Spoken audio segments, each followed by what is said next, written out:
At dahil nag-crave nga ang inyong kamarites, ayan, gagawa tayo ng mango graham floats. Dahil 11 months ng baby love ko, so naisipan kong gumawa ng graham.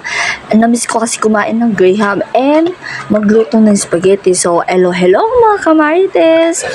Ayan po pala ang ingredients na Nestle cream and mango na flavored and then condensed na Alaska. Ayan lang yung mga ginamit ko na 24 hours po yan naka-fridge. So actually late na nga po ito kasi March 7 yung birthday ng baby love ko, pero late na siya kasi nga alam niyo naman busy and then bumili pa ako ng ingredients ko and ayan nahihirapan ako gumawa and then sabay nagpipicture, diba? Ay nagbibideo. Hi Kamartes! So, for today's video, I'm gonna make a graham float. Mango graham. Yan. Ngayon lang po siya magagawa. Late na po siya. Ito yung handa ko para sa 11 months ng baby ko. And then, magluto ako later ng spaghetti. So, let's go! Namiss ko yung graham. Ayan, naka-ready na nga ang ating mga gagamitin and nahalo ko na siya, na-mix well ko na siya. So, ayan, nalagyan ko na yung Tupperware ng milk. So, malinis pa yung kamay ko dyan ha. Magugas ako ng kamay. Baka akala nyo, marami yung gamat ko. Hindi po. Ugas ako. Lagi na ako magugas ng gamat. Ayan. Paulit-ulit lang naman yung process niyan. Actually, favorite na dessert ko to. And, tinry ko lang din yung mango kung kakayanin ko. And, before 10 pala, nag-online selling ako. Magawa ako ng mga desserts, graham, ganyan. And, ang tawag doon, mga buko pandan, going back, tignan nyo naman, di ko balo kung paano ko siya i-arrange kasi nga alanganin siya. Ayoko nang may napuputol-putol and ayoko din yung may kulang, ganon. So, pinagkasya ko nga lang siya para marami ako magawa.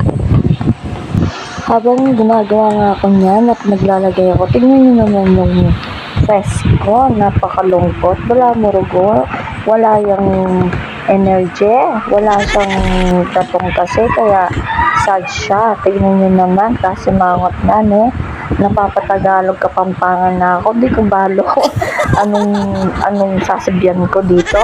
Kasi nga, nagkakabakit ako, Tapos, partida, nakabantay pa yung baby love ko dyan. Nandiyan siya sa tabi ko. Gumugulo na siya. Di ba? Nakapaglagay na nga pala ako ng mango dyan. Naislice ko na sila. Yung baby ko, yun nakatulog siya. Wawa naman. Tingnan, buka ka pa talaga. Diba? Kasi gumawa kasi ako ng graham and magluluto ako ng spaghetti. Tingnan naman, napakakalat. Ay, ay nako, nakakapagod. Diba? Magluluto kasi ako, guys. Diba? Tapos ko na nga ginawa yung graham and sinilip lang ng konti yung baby love ko. So, ayan, nakaramdam ako ng pagod, ng stress, ng sinusumpong na naman yung sakit na lalamunan ko at sakit na katawan ko dahil nga ako lang mag-isa dyan lagi. Kami lang dalawa ng baby ko and may kasama naman pero sila lagi. Nasa labas sila lagi and syempre di mo kailangan obligahan, di mo kailangan umasa lagi. Anak mo yan, dapat ikaw yung mag-asikaso. So, ganyan talaga ang buhay, lalo na kapag first time mo, diba? Habang nagluluto, nag-aalaga, naglilinis ka. Ayan na nga pala, gagawin ko na yung spaghetti, lulutuin ko na siya. Kaya nag-slice na ako ng hotdog and carrots. Ay, hindi pala ako naglalagay ng carrots. Hotdog lang, and then yung sauce, and then yung bawang sibuyas. Tapos, nagising baby love ko dyan. Mag-isa, diba? Tingnan mo, sumasakit na yung ulo ko. Yung anak ko nandoon, buti na nakatulog na siya. Tapos ako, ayan, saglitan lang, mabilisan. Pag tulog siya, nagluluto ako. Tapos tingnan ang ginawa yung graham, di ba? Ang hirap na walang kasama, ang hirap na walang katuwang. Bumibigay na yung katuwang ko. May kasama ako pero parang wala din. Parang wala. Ang hirap umasa, ang hirap din magreklamo, ang hirap humingi ng tulong. Hindi madali ang buhay, hindi madali ang maging isang ina. Dahil na first time mom, ang hirap na pinagdadanasan ko ito. Diba? 3 weeks na yata akong masama ang pakiramdam. Tapos ganito pa din. Hindi na siguro. Wala. Kailangan ko kailangan ko magtiyaga. Buti na lang, baby ko okay na siya, mag-in na. Kailangan ko magtiyaga na unahin ko yung kalusugan ng anak ko bago ako. Sana lang hindi ako humigan. Diba? Kasi sa gabi-gabi din na ako nakakatulog na maayos. Gising ako. Yun yung pahinga ko. Buong hapon, buong umagang kahapon, wala umiiga na sa anak ko. Pati sa pagkikilos, di ba? Tapos kikilos ka pa sa bahay. Minsan din na ako nakakilos. Puro higala kasi nga mabigas yung katawan ko. Mabigas yung pakanamdam ko. Sana naintindihan nila yun.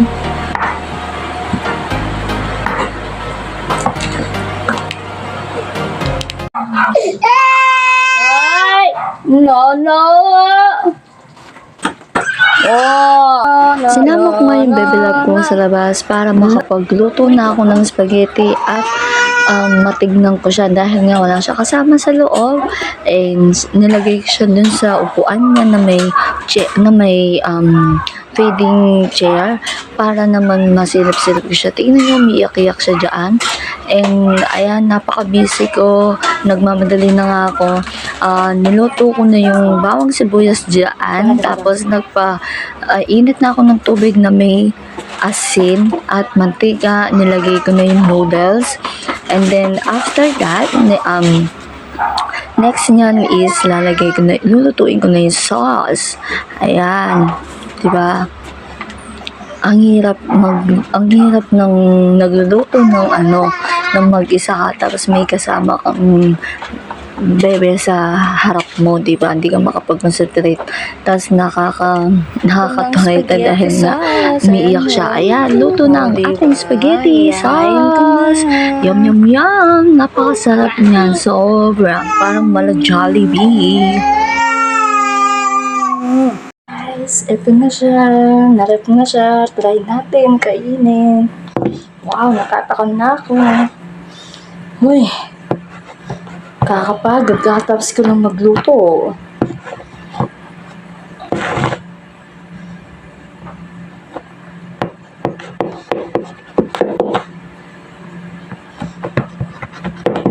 Try natin.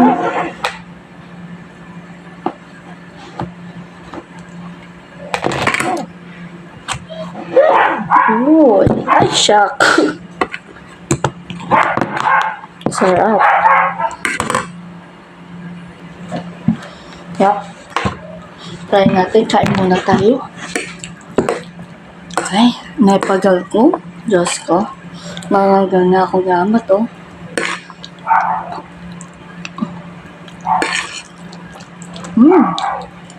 Sarap. Jollibee spaghetti. Spaghetti alaki. Yaman. Nilagyan ko kasi siya ng condensed milk. Sabayan mo lang. Mango graham.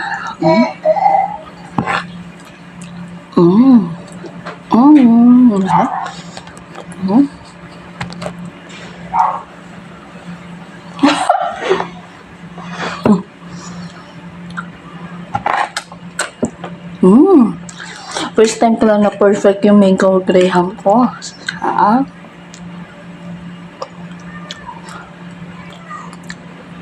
Gusto ko nga sana jelly graham. Yung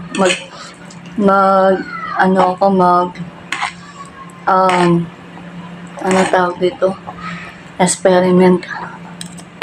One.